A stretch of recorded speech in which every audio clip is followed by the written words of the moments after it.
Oke, Assalamualaikum warahmatullahi wabarakatuh. Selamat berjumpa lagi dengan saya Adrian Nur. Kita masih membahas mengenai kuliah fenomena perpindahan sebagai uh, materi awal. Ya, kita masuk ke materi perpindahan momentum.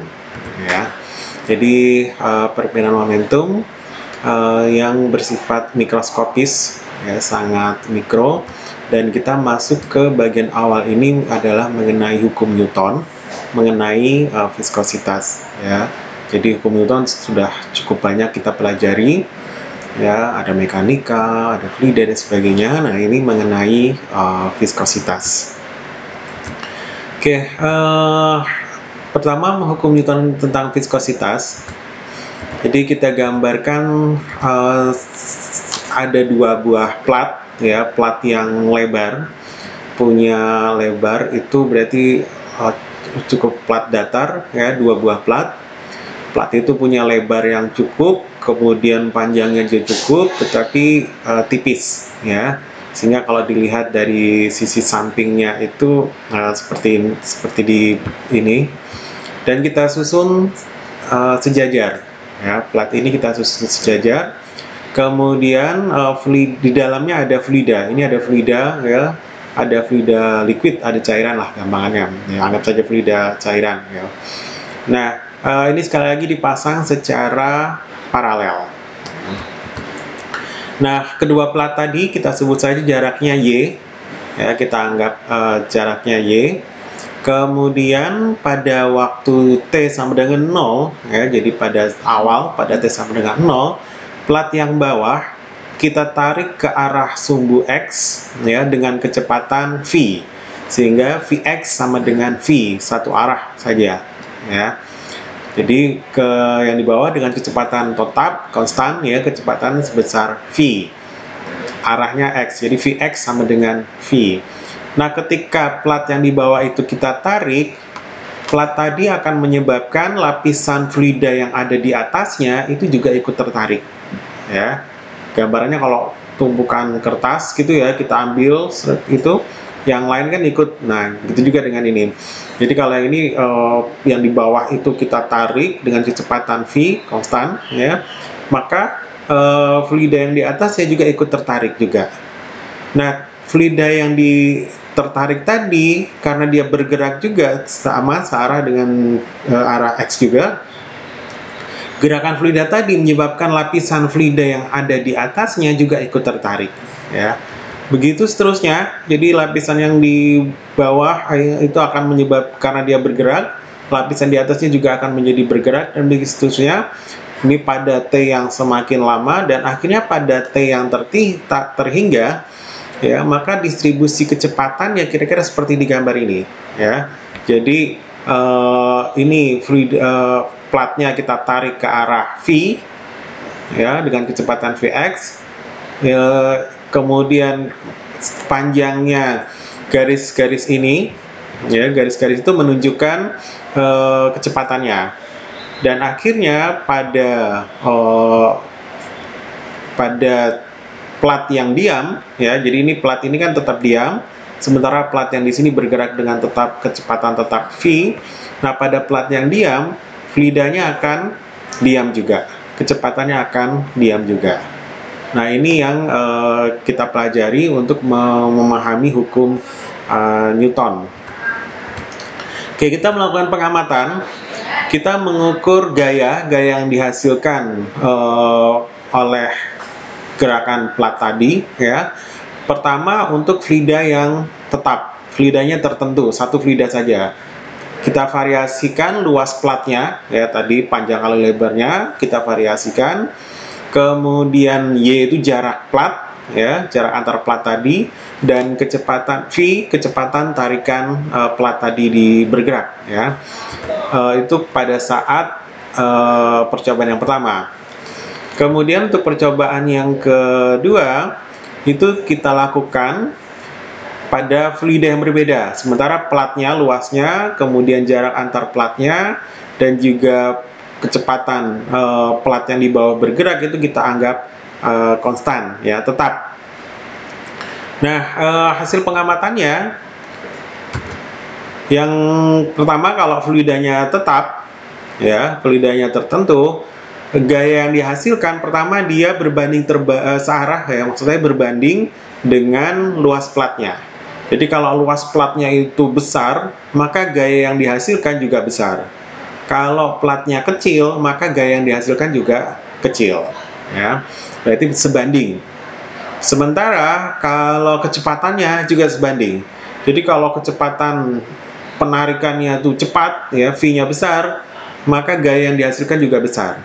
Sedangkan jika platnya tadi ditarik pelan, ya, maka ditariknya juga, maka gaya yang dihasilkan juga kecil, ya. Nah, kemudian mengenai jarak antar plat Y, ternyata berbanding terbalik dengan gaya yang dihasilkan. Kalau platnya tadi jaraknya kecil, ya, kecil, maka gaya yang dihasilkan juga kecil, ya, F-nya juga kecil. Kalau gayanya kita perbesar, maka gaya yang dihasilkan juga besar, ya. Nah, sehingga bisa kita ambil kesimpulan bahwa gaya yang dihasilkan itu sebanding dengan kecepatannya, berbanding terbalik dengan jaraknya Y, dan kemudian juga sebanding dengan luasan platnya, ya.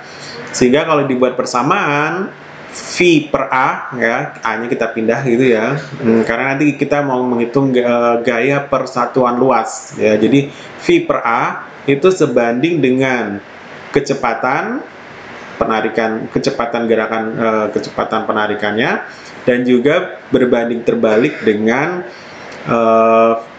jarak antar fluida tadi, ya, jarak antar plat tadi.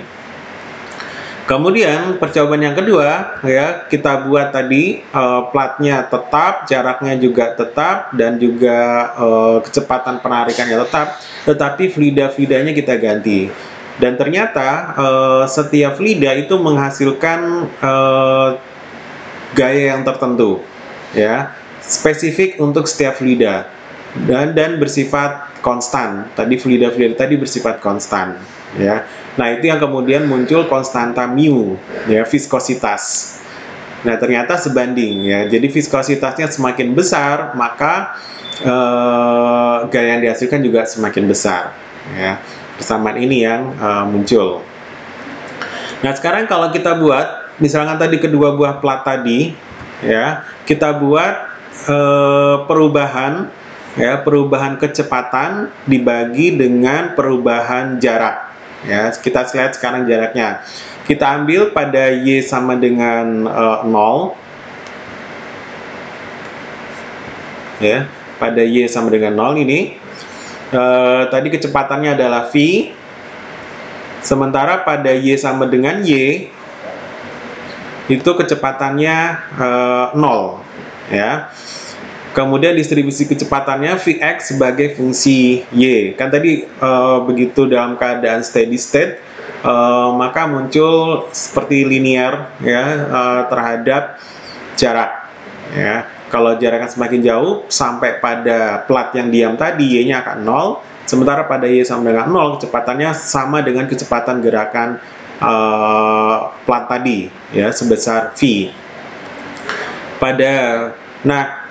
Dari Y sama dengan 0 ketemu Vx sama dengan V, dan Y sama dengan Y ketemu Vx sama dengan 0. Kalau kita lihat perubahannya, jadi yang jauh kan 0, ya, pada Y sama dengan Y, itu V-nya 0 dikurangi dengan pada Y sama dengan 0, ya. Ya, sementara Y-nya dari yang Y yang jauh, ya, dibagi dengan yang Y sama dengan 0. Nah, bisa kita lihat di sini bahwa nilai dV per dy, jadi kalau kita buat increment semakin kecil, ya, limit delta Y mendekati 0, tapi yang jelas adalah dV per dy itu akan selalu nilainya adalah negatif, ya. Jadi karena V-nya semakin besar, tapi Y-nya akan semakin kecil, ya. Jadi dV per dy-nya itu akan bernilai negatif. Nah, hukum Newton kita ambil tadi gaya persatuan luas ya, V per A itu kita sebut dengan torque ya, sama dengan, nah kita harus menambahkan negatif di sini ya, supaya karena torque itu nilainya positif ya, supaya arahnya ke arah X gitu ya, ke arah Y ya, itu harusnya nilainya positif. Karena itu dalam persamaan ini kita kalikan dengan negatif ya, supaya karena dV per dy-nya nilainya negatif ya, sehingga kita kalikan negatif. Jadi torque ya itu sama dengan minus mu ya, tadi konstanta yang tergantung pada sifat fisis dari fluida, dV per dy. Inilah yang menjadi hukum Newton. Torque itu gaya persatuan luas atau flux momentum ya, atau disebut juga kadang shear stress ya, shear stress, kemudian flux momentum ya. Kemudian kecepatan transfer momentum per satuan luas ya. Jadi kecepatan transfer momentum per satuan luas. Jadi kalau bicara mengenai flux ya, flux momentum ya, torque itu berarti kita bicara mengenai distribusi kecepatan